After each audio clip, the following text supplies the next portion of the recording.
Hi, my name's Phil. I like talking about politics. In this video, I'd like to discuss Labour leader Keir Starmer's speech yesterday, where he began to formally set out the alternative that his Labour will offer the electorate over the Conservatives in 2024.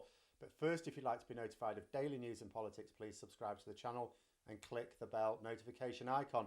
So, if you're based in the UK, then I suppose you will fall into one of three rough camps. You will be a socialist who wants Labour to form a government. You will be a supporter of what the current Conservative Party is. Or you will be someone that's not actually a supporter of either Labour or at the very least the current Conservatives, but you do want this current Conservative government to end. A little bit, I suppose, like in the United States, Republicans who identified with the Lincoln Party or the Lincoln Movement, whatever it was called. The Lincoln Project, I believe it was. To oust Trump, they were Republicans, but do you know what? They'd rather a Democrat in the White House than Trump. So basically, if you're not a supporter of the, quite frankly, corrupt, at the very least, Conservatives in government right now, you will want Labour to replace them in 2024, because regardless of specific political beliefs, that is the only way they're getting replaced. And you know, I've said before and I'll say it again, democracy isn't about what you want. It's about what you least oppose.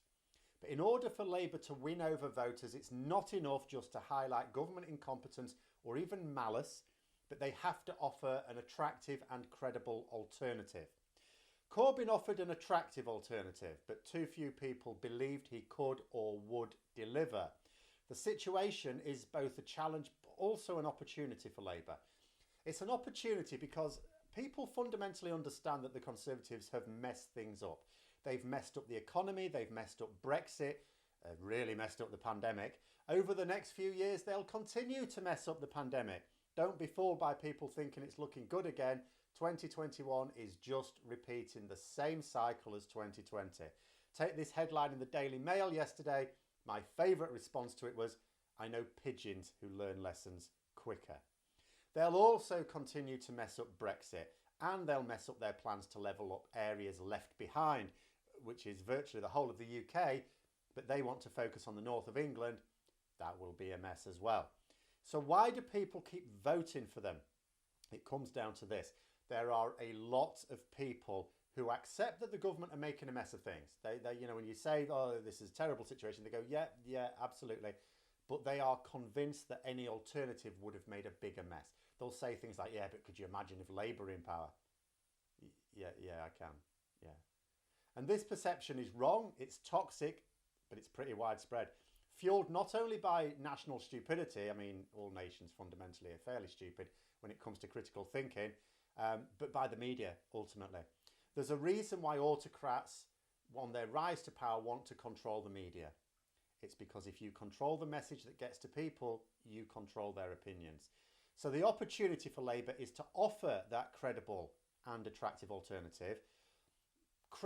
Be credible, and you will turn people away from the Conservatives who've not been doing well at hiding their general uselessness, getting by only on the notion that nobody else would have done it any better. The challenge lies in the fact that the media will continue to bat for the Conservatives. For me, the major challenge for Labour is not down to getting key policies right or even the key message as such. Let's face facts, you could hardly make less appealing policies than the Conservatives are right now. It's about getting that message to people and keeping that message moving around. Starmer has now made a few speeches on policy in 2021. This may come as a surprise. You may not be aware of all of them. You may not be aware of any of them. More important than what he says is how many people hear what he says on a regular enough basis for it to feed into their consciousness. But that is what the party need to work on. Now, in terms of what he said yesterday, getting around to it eventually, it was both encouraging and disappointing. It was disappointing in that Brexit wasn't mentioned. Now, he didn't have to mention Brexit in that particular speech. That particular speech was essentially an economic vision for when they form a government. As such, very tricky to pin down any specific Brexit policies. You could argue, well, Brexit's all about the economy. Yeah, well, it's not all about the economy, but fundamentally, yes, it's going to underpin economic policies. But nobody knows what Brexit will look like in 2024. We can't carry on as things are, so the government will have to do something, and they'll have to, in all likelihood, concede more ground to align more strongly with the EU to boost trade. After all, bear in mind, the reason they sacrificed trade with the EU was to get that US trade deal. But if that's not looking likely by, say, 2023, there's going to be some manoeuvring needing doing. But although you could argue that yesterday's speech was not the place to talk about Brexit, it does need to be talked about. He didn't have to talk about his vision for Brexit. I understand the benefit of leaving that for later, indeed, as long as possible. But he absolutely should be attacking the consequences. He's going to have to at some point, and the longer he leaves it, the weaker it will look. But anyway, that's the disappointment. There were some strong lines in the speech. In isolation, it was a good speech. If we look at the speech as a way of kick-starting a journey to a general election, I would say it was a strong start. He made a lot of the need for equality in society. He said that a fair society leads to a more prosperous economy, that it isn't a choice between one or the other as the Conservatives would have you believe. His killer line was saying that inequality wasn't just morally bankrupt, but economic stupidity. Now, this spoke to me personally massively because it's one of my core beliefs. I cannot tell you how many times I've tried to talk to people who they don't really believe in Conservative politics. You look at generally what Conservatives stand for, they're not really about that. But they vote Conservative because they earn a few quid and they think that the party is better for them. You know, I've talked to someone before the 2019 general election, a plumber, and he was basically like that. He didn't support the Conservatives and what they do, but he thought, but you know, I'll be better off, won't I? They understand that they're being selfish, but it's all part of the generations old argument. You start off voting Labour because you're young and poor. Then you start earning a few quid and you vote Tory to keep the taxes down. But it's wrong. It was probably always wrong, but it's certainly wrong now. Conservative governments, not just this one, do not grow the economy as much as Labour governments. That's not comparing one particular Conservative government with one particular Labour government. That's generations of post-war economic data. The Conservatives are not the party of business. They are the party of bad business. But bad businesses do not drive the economy. You know, you divide up the wealth of the nation, and if you give the lion's share to the wealthy, what happens? They hoard it. By and large, it's hoarded. It is then of no further use to the country. If you share it more evenly, then much more is going to the poorer in society. What happens then? They spend it, which allows more businesses to thrive and the economy is powered. Inequality is economic stupidity. Doesn't even make sense in theory, much less practice.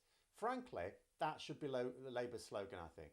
Never mind secure, protect, rebuild. That was going on behind him. Bland. You know, does what it says on the tin, but does it fire the imagination? No. I'm not saying it can't work, but inequality is economic stupidity. It would be a blinder of a slogan. It would be the best short collection of words for firing up a nation since Boaty McBoatface. I'm actually serious. If I were advising Starmer, I would, in all seriousness, advise that that be the party's slogan for the next few years. It speaks to the core values of Labour. I think the broad coalition within Labour would all agree with that. It speaks to his personal campaign against inequality, and it gets to the root of what has driven people's voting behaviours for years now. People know that society is unequal. They know that that is bad. What they don't know is who will help them redress the balance. They were told the EU were making it an unequal society, so they voted Brexit. Then they were told that the Conservatives would rebuild the NHS and other public services. Then they slashed them. People know that inequality is bad. It's just at the moment they believe that Labour would tilt the inequality the other way. Just let them know who they can trust their vote in order to fix things, and you're halfway there. Inequality is economic stupidity. Great line. I wouldn't waste it on a speech that no bugger listened to. But those are my thoughts. Let me know yours in the comments below. Hope you found the video interesting. If you did, don't forget to click the like button. If you'd like to support the channel further, please also click the Patreon link for details. And until next time, I'll see you later.